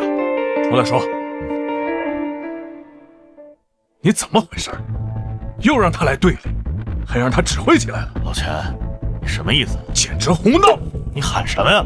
这事我跟老赵说过了。你少拿队长压我！孙猛，你行啊你啊！老钱，我知道713案没让你们2总参与，你气不顺。少说没用的，我说的是纪律，纪律！如此胡搞乱搞，这是在犯错误，懂吗？老钱，咱俩平级，还轮不到你跟我强调级。你行，你等着。孙队，要不我们还是……没事，你们忙你们的，破案要紧。国刚，什么事儿这么急？听小王说你来1上午了。署长，我要举报孙某与赵成龙以权谋私，简直胡搞乱搞。你小点声，注意影响，慢慢说。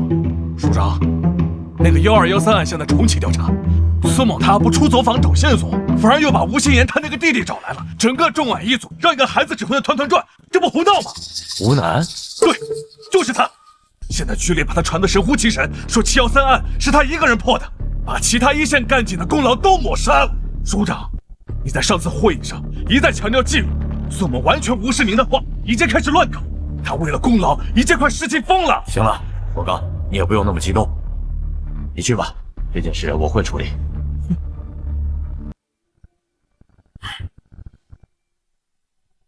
推理到这一步，基本可以锁定，他就是凶手。但因为他在作案前做了充足的准备，所以还是需要更多补充侦查，完善证据链。尤其是他伪造不在场证明的方式，必须查清楚。从逻辑上来说，是他作案的可能性在80%。真他妈神了哎！喂，署长，我刚好要……马上来我办公室。是。小郑，你这不是瞎胡闹吗？署长，是不是钱国刚来过？你怎么这么糊涂？老杨就要退了，你该来当这个副署长了。这个时候你怎么还瞎胡闹？孙猛性格冲动，你怎么也跟着一起？不是，署长，其实什么不是？你让一个孩子来指挥你们，传出去什么影响？你知道这件事捅到市厅去，你什么责任吗？署长，我觉得我们做刑警，一切以破案、为被害人讨回公道为目的，方法破案？你说的轻松。1213案当初查了多久？我们用了多少警力？排查了多少人？线索全断了，这不是靠简单的推理就能破的案。吴楠他擅长推理，但他没学过刑侦。我劝你不要异想天开，他是个好苗子，但他不是神仙。署长，我还是觉得，如果能破案的话，署长，其实1213案，吴楠已经发现了一些新线索。哦，说来听听。基本已经锁定嫌疑人，但还需要补充侦查，因为推理因素较多，实质证据还有所缺乏。你有多大把握？吴楠认为9成，我认为5成。署长，其实我想，小赵，我最后劝你一句，你这样做无异于赌上了你的仕途。案子破了，你就是副署长；可如果没破，这么乱搞，你知道后果的，你要考虑清楚。署长，我明白，我考虑清楚了，破案要紧。去吧，有问题随时向我汇报。是。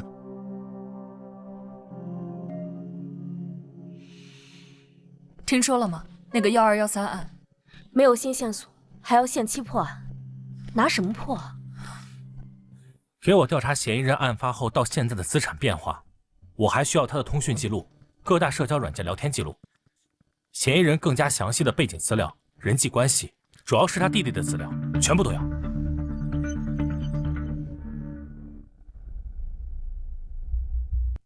可以确认，他伪造了不在场证明。抓人吧！各位，开始行动！老王，联系曼河警方。老孙，你。是署长。喂，署长，有人向市厅匿名举报，说你们无组织无纪律，听一个孩子指挥，胡乱办案。刚刚市长亲自给我打了电话，让你们马上停止对此案的侦查。市厅检查组已经在来的路上。署长，没什么可是。等市厅检查组过来，你们准备交代情况吧。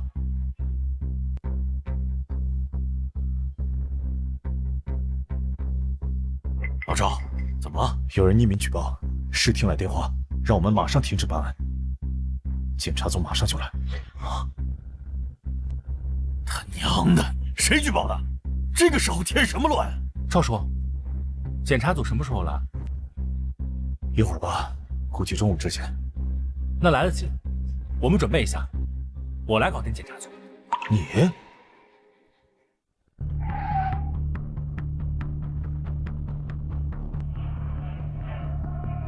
老楚，你怎么搞的？我市今年的工作重点就在刑侦方面，你到底知不知道？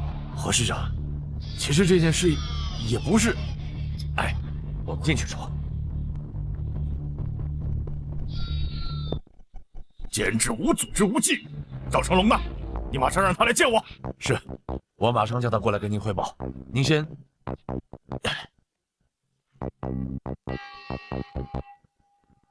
起立！市长好。好，都好，坐，大家坐。怎么回事？你们等一下。老楚，你搞什么？给我下回！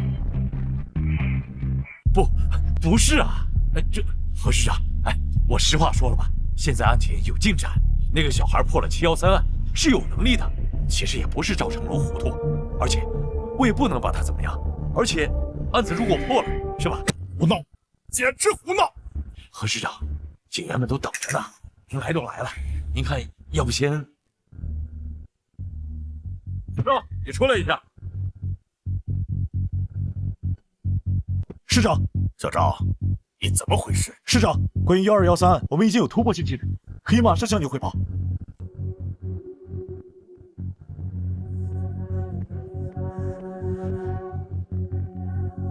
你去两床了？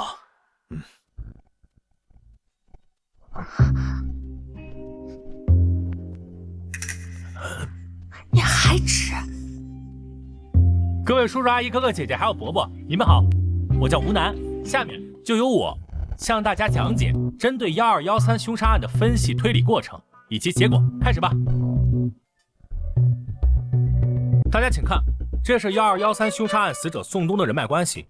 被害人宋东，男，51岁，郊区新力食品厂老板，去年12月13日被人勒死于自己的办公室，后有保安发现其尸体。根据警方的前期调查，已经排除数十名嫌疑人以及3名重点嫌疑人的作案可能。因此，我重新分析了宋东的人脉关系、家庭情况。从我们最初掌握的情况来看，宋东的死亡无非是仇杀、情杀或者因为钱，熟人作案的可能性高达90%以上，但不排除雇凶杀人的可能性。但对我个人而言，结合案情实际情况，我认为必然是熟人作案，并无雇凶杀人的可能。因此，我将侦查重点放在……小朋友，问一下，您说，1213案是去年年末的头号重案，我也看过卷宗。据我所知，被害人宋东是本市知名企业家，社会关系极为复杂，被害前还有多场官司在身。你是基于什么理由和线索，直接将雇凶杀人的可能性排除？因为凶手的作案方式很复杂。复杂吗？很复杂。你详细说一说。我之后会说到，请您不要打乱我的汇报流程。这位是何市长，端正你的态度。那你先继续说。宋东因家暴等原因，13年前离异，前妻冯冬梅带走了2个女儿。宋东与女儿的关系非常冷淡，直到4年前，冯冬梅因病去世，宋东与女儿的联系渐多，关系逐渐缓和。在我初次看完卷宗时，我个人认为宋东的被害因为钱的可能性最大，首要怀疑对象是财务主管傅娇娇，她是宋东的姘头，并在宋东死亡后参与了遗产争夺战。但我很快又排除了对傅娇娇的怀疑，因为经过分析，我发现活着的宋东比死亡的宋东对傅娇娇的好处更大。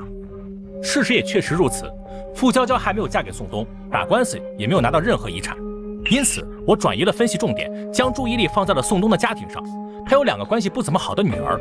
看图，大女儿宋倩，女，27岁，4年前结婚，丈夫苟洪涛在宋冬死亡前，2人定居曼河市，开设了一家很有规模的连锁快餐店，育有1女，已经1岁。2女儿宋阳，女，25岁，2年前结婚，丈夫张科在宋冬死亡前，夫妻2人也是定居曼河市，都在外企上班，未生育。我记得刑侦上有一句名言，叫做大胆假设，小心求证。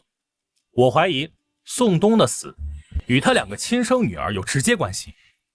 其实我还怀疑过其他人，并也做了补充侦查，但现在那些已经不是重点，暂且不说。我就说我为什么怀疑他们。你这个假设不算多大胆吧？宋冬被害后，他的遗产被2个女儿继承，他们是宋冬死亡的直接受益人。在案发后第一时间，他们就是被重点怀疑对象，包括他们的丈夫。当时我也在专案组内亲自带队去了曼河调查，他们都有充足的不在场证据，很快就被排除了嫌疑。你能别打断我吗？那我继续说。第一，他们与宋冬的关系不是很好，当年家暴离婚，可以说是他们的童年阴影。宋冬在前妻去世前几乎见不着女儿。第二，宋冬可能会再婚，再婚的对象就是傅娇娇。宋冬51岁，傅娇娇才36岁，相差15岁。宋冬身体很差，死亡前已经是2鬓发白，2人若是成婚，可以说是老夫少妻。根据之前的调查取证，傅娇娇与宋倩、宋阳在宋冬死亡前3个月有过频繁的通话，而根据之前财务室员工的证词，傅娇娇曾在电话中与宋倩、宋阳发生过激烈争吵，宋倩、宋阳以及他们的丈夫还来过新力食品厂与傅娇娇发生冲突。为什么？因为钱。宋冬身体，他们担心傅娇娇与宋冬结婚，将来会拿到宋冬的财产，甚至他们知道自己与父亲关系不好，担心宋冬会在傅娇娇的蛊惑下提前立下遗嘱，将财产全部留给傅娇娇。他们将傅娇娇视为眼中钉。然而，傅娇娇没有被害，死的是宋冬。这部分先推理到这里。我们换个角度。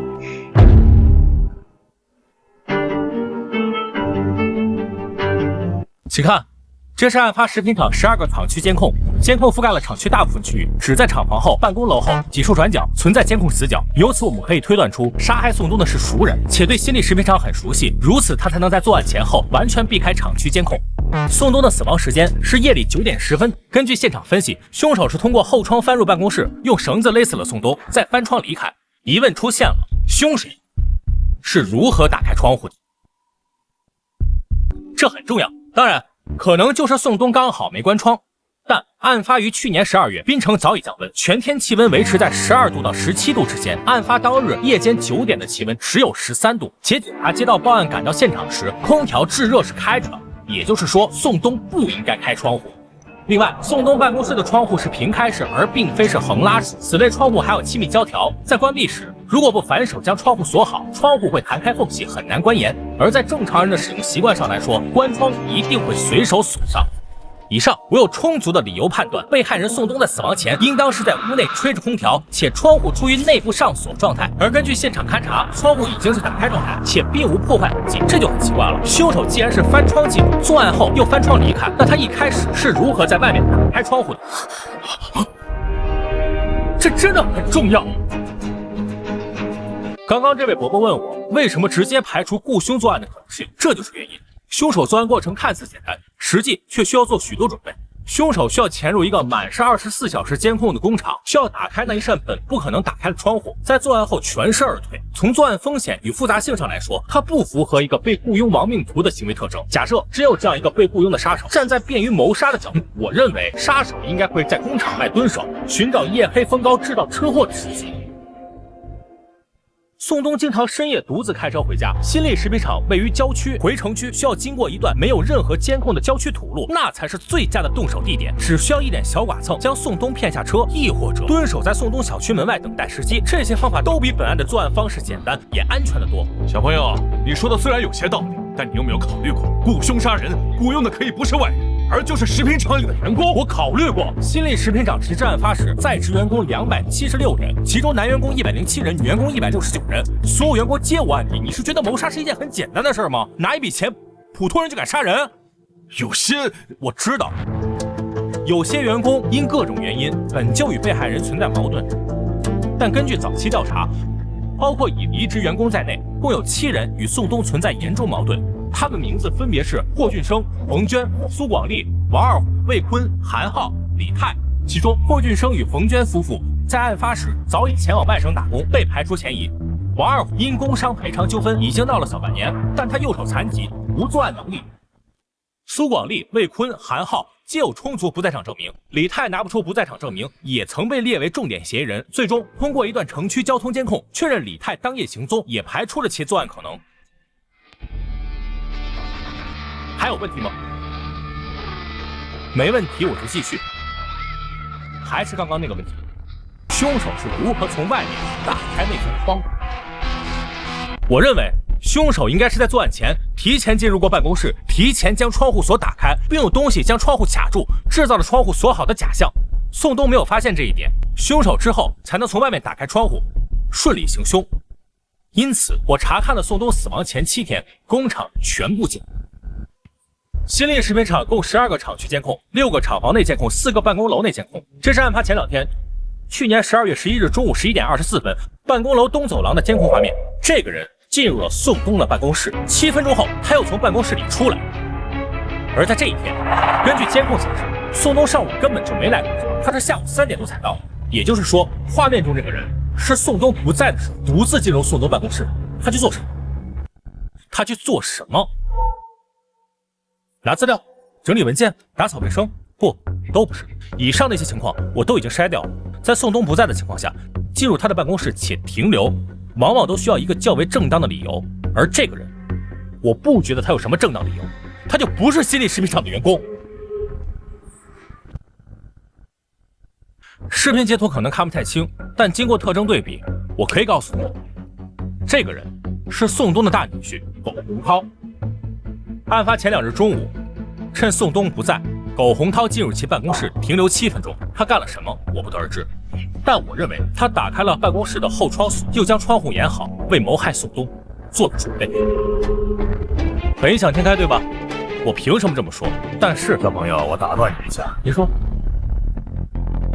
你关于窗户的推理有道理，但也只是推测，没有任何实证。尤其是关于苟洪涛曾进入办公室这段分析，更是纯粹的主观臆断。根据我上次看过的报告，宋东与大女儿一家在最近1年内来往极为频繁，女婿苟洪涛也多次来工厂找过岳父宋东。你所发现的这一次，并非第一次了。那么我是不是也可以推测，苟洪涛于案发前2日来找宋东，直接去了办公室，发现宋东不在，他在沙发上稍微坐了一会儿，等了等才离开，这也是合理的，对吧？你直接认为他是为谋杀做准备，是否过于草率？但是，我刚刚说了，但是什么？确实，仅凭这段监控，不足以证明什么。但是，12月11日下午11点32分，苟洪涛走出办公楼；11点36分，苟洪涛进入工厂食堂；11点51分，苟洪涛离开食堂，点了一支烟向北走；11点52分，他从工厂1号厂房北侧的监控下经过；11点56分，12点03分，12点09分，12点15分，12点30分，12点37分，12点44分，12点48分，苟洪涛分别从1号厂房南工厂南墙西侧甬道转角，2号厂房南工厂西墙，2号厂房北工厂东墙办公楼东北角等监控下走过。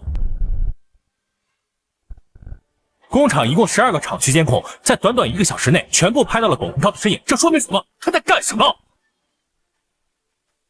说明他在潜入宋东办公室不知做了什么后，先去食堂吃了饭，而后趁着员工午休，厂区各处人最多的时候，混在人群中，以最不起眼的方式假装打电话，走走停停，围着工厂走了完整1圈，仔细地观察了工厂的地形。更重要的是，他观察了监控。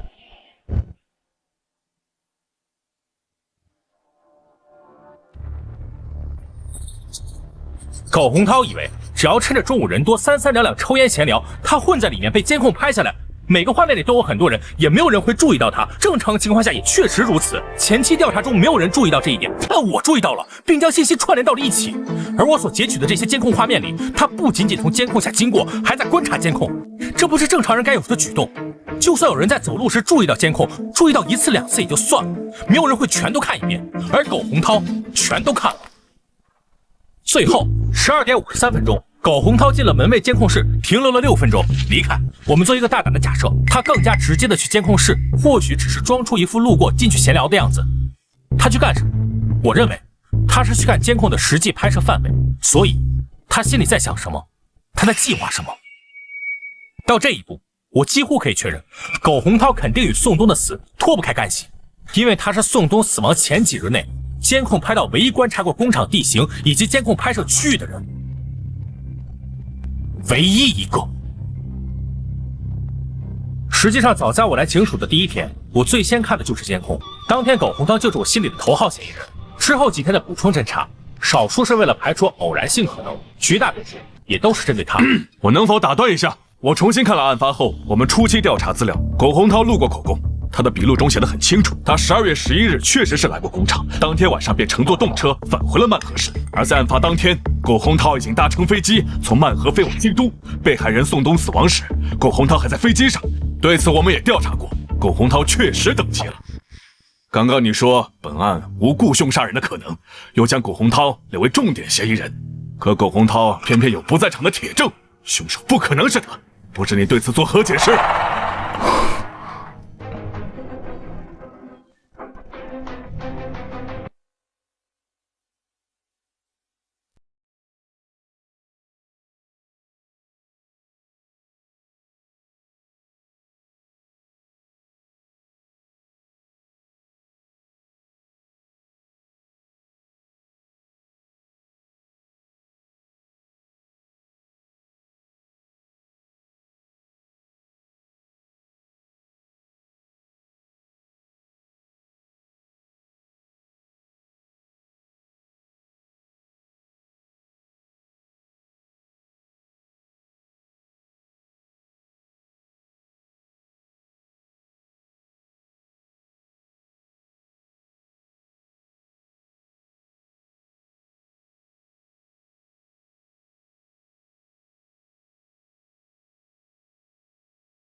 为什么？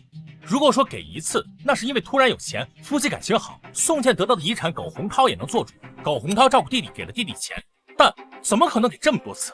已经给了1800万，谁会这么大方？我认为这很有问题。当然，这也只是我的主观推断，并不能说明什么。或许他们原本就有债务纠纷，金钱往来的原因可以有很多种。这点疑问我们先放一边，我们再来说苟洪涛，他是我心中的头号嫌疑人。他在案发前的种种举动太反常，我们就先假设他就是杀害宋冬的凶手。那么存在一个核心问题，苟洪涛的作案动机是什么？凶杀案最重要的就是杀人动机，这是一切发生的前提。苟洪涛，男，30岁，曼河本地人，是个拆二代。22岁大学毕业后，曾换过多份工作，并在24岁时认识了现任妻子宋茜。4年前，26岁的苟洪涛与宋茜结婚，两人共同经营快餐店。去年5月，宋茜为苟洪涛生下一个女儿。值得一提的是，被害人宋冬并没有参加女儿宋茜的婚礼，他没有收到邀请。直至他前妻冯冬梅去世后，宋冬听说主动联系了两个女儿，双方关系才趋于缓和。苟洪涛的作案动机是什么？如果说是怕傅娇娇强夺财产，死的也应该是傅娇娇，而不是宋冬。而且之前也提到了，宋冬身体并不好，何必铤而走险谋杀一个活不了几年的人，只是为了拿到等几年本就能拿到的财产，这是很不合算的。所以，苟洪涛的作案动机是什么？这一点，原本在早期调查时就应该发现，可因为有人认为苟洪涛的不在场证明是铁证，直接收队，不再追查这条线，以至于错过。不过幸好，我们在补充侦查中有所发现。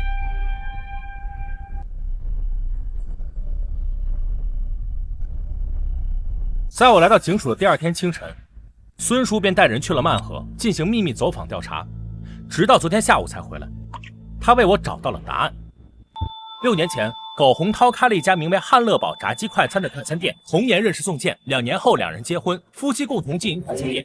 3年前，快餐店开展连锁经营，直至2年前扩大到5家店经营。但在那之后，汉乐堡炸鸡快餐由盛转衰。去年1月，苟洪涛先后关闭2家门店，4月又关闭1家。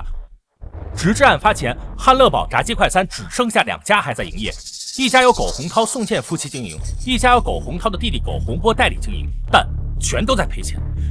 去年1月到去年11月，苟洪涛夫妇2人的财产急剧缩水，主要源于债务。2家店的店租、快餐材料成本、水电、人工开支等，每个月高达14万，其中店租就要有7万。苟洪涛与宋茜入不敷出，2人的负债高峰是在去年6月，高达57万。去年6月中，宋茜收到一笔打款60万元，这笔钱就是来自于宋茜的父亲，本案死者宋东，父亲帮女儿理所当然。这笔钱帮助宋茜与苟洪涛暂时解决了财政危机，但还清欠款后，宋茜与苟洪涛手上依旧没有，甚至连一家店1个月的租金都付不起。去年7月末，宋东再次给宋茜打款20万。去年8月末，宋东又一次给宋茜打款20万。12月13日，宋东被杀。我认为，假如杀死宋东的真的是他的大女婿苟洪涛，那么苟洪涛的作案动机就是因为钱。苟洪涛的事业处于崩溃的边缘，需要大量现金去拯救。苟洪涛的女儿去年5月份才出生，女儿的诞生加大了家庭的负担。在曼河市这种大城市，养育一个孩子的成本非常高。还有，看这里，这是一份来自于宋东姘头食品厂财务主管傅娇娇的笔录。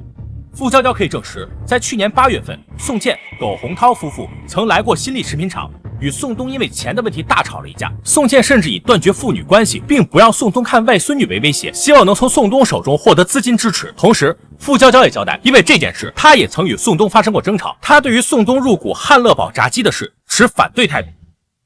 是的，傅娇娇不了解宋茜、苟洪涛夫妇的财政状况，甚至以为夫妇俩是冲着自己来的，让宋东对快餐店入股、扩大经营不过是借口，为了提前转移宋东的财产，防着自己呢。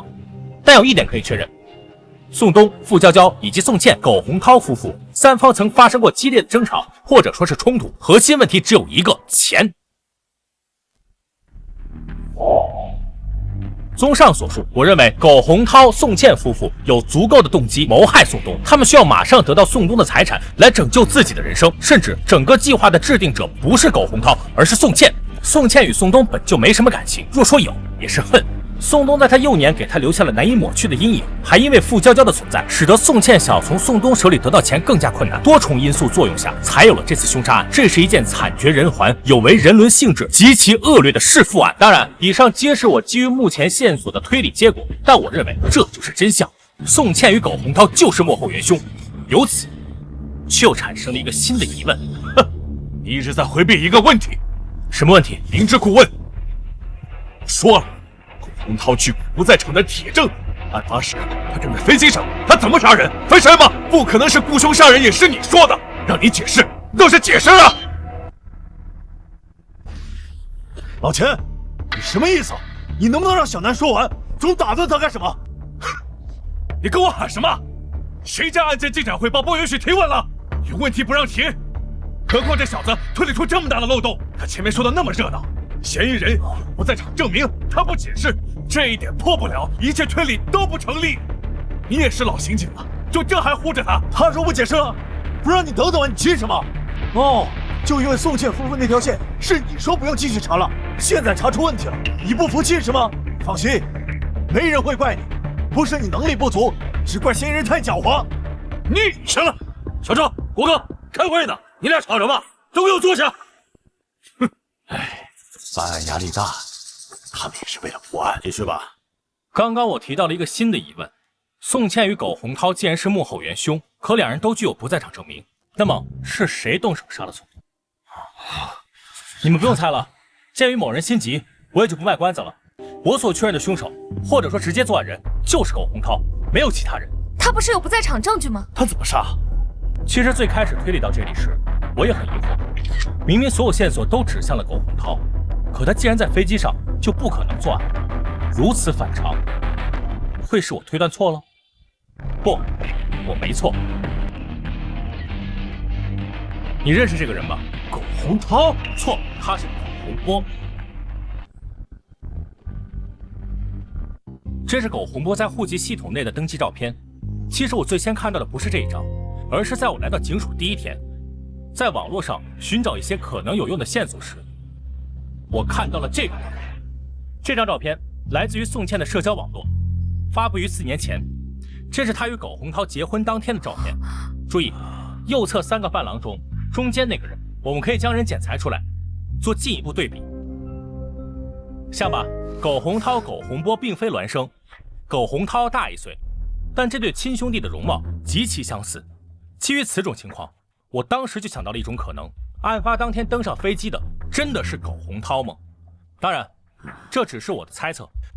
现实里真的会有人利用替身的方式制造不在场证明，而实施谋杀吗？就像电影中一样离奇。制造不在场证明的方式有很多种，何必搞得如此复杂？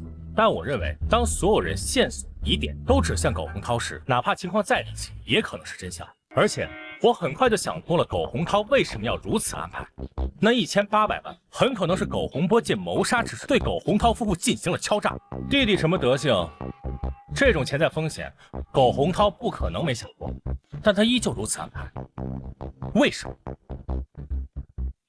因为苟洪涛故意制造不在场铁证。不在场证明的类型有很多种，但实际上，绝大多数案件中的绝大多数嫌疑人都只会提供同一种类型的不在场证明，包括本案。案发时间是晚上9点10分，前后足有数十名嫌疑人被调查，他们所提供的不在场证明多是同一种，也就是人证、配偶作证、男女朋友作证、朋友作证、舍友作证等等。对苟洪涛来说，他也大可以让宋茜给他直接作证，夫妻俩当时在一起做什么，最简单、直接、有效，还不会有第三人知道谋杀计划，更安全。他为什么不这样做呢？因为人是会说谎的，尤其是夫妻关系做不在场证明，在刑侦调查中效力偏弱。而结合本案案情，宋东死后，宋茜、苟洪涛夫妇是受益人之一，拿到数千万遗产。如果只是这种不在场证明，警方绝不会停止对两人的调查。而只要对夫妻2人进行深入调查，就会发现两人糟糕的财务状况，急需一笔钱来拯救。而在那之后，他们刚好就拿到了遗产。我认为，苟洪涛一定是想到了这些，他知道自己作为宋东死亡的直接受益人，本就会被重点调查，而很多问题他难以掩盖，所以他计划故意制造不在场的铁证，目的就是让警方直接放弃对他们夫妻俩这条线的调查。事实也确实如苟洪涛预估的那样发生了。案发后，专案组曾前往曼河调查宋茜、苟洪涛夫妇。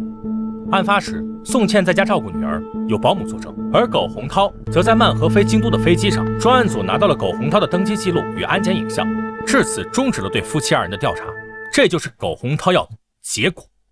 当然，以上种种依旧只是我的大胆推测，还需要小心求证，需要找到苟洪涛、苟洪波兄弟2人当时身份互换的证据。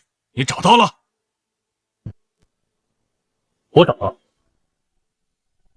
在苟洪波被我列为头号嫌疑人后，我们对苟洪波近1年的通话记录、银行账单、身份证使用情况等信息进行了全面调查。我们还向通讯运营商申请了案发前后苟洪波的手机定位信息。以目前整个东南所用的通讯网络技术，还无法对所有用户进行实时精确定位，但早已可以做到区域性定位。比如说，当有人刚来槟城时，手机信号会被本地基站捕获，从而会收到一条槟城欢迎你的短信。而这份文件足以证明，在去年12月13日案发当天以及次日，苟洪涛的手机信号出现在了槟城，一直到案发第2天下午，手机信号才又在曼河出现。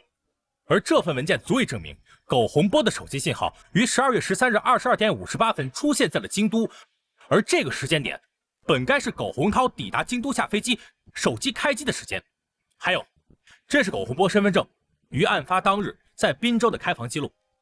因为时间已经过去大半年，在补充侦查中，我们并没有拿到当时的酒店监控记录，早就覆盖掉了。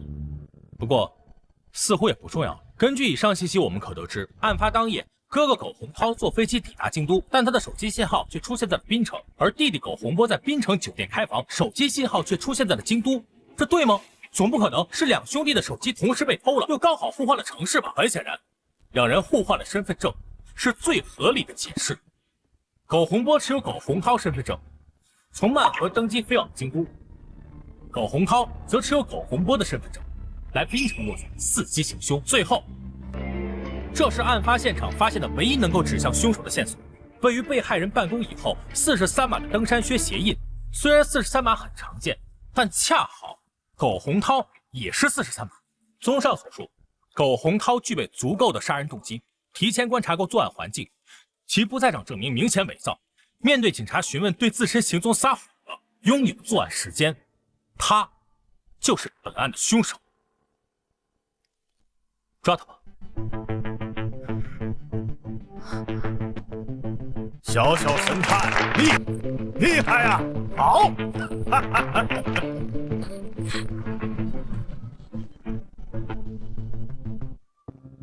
哦，对了，苟洪涛毕业于名牌大学，性格坚毅，事业心强，敢想敢干。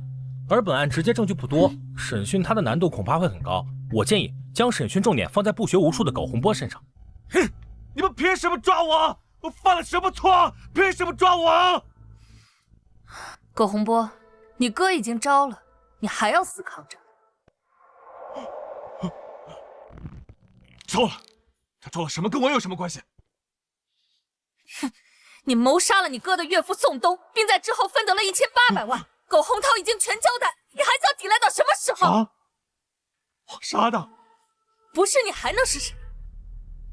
坦白从宽，抗拒从严。我劝你，不是我，不是我，人是我哥杀的，是苟洪涛杀的。不可能，当时他在飞机上。是我，在飞机上的是我，在飞机上的是我啊！哦，我交代，我全都交代。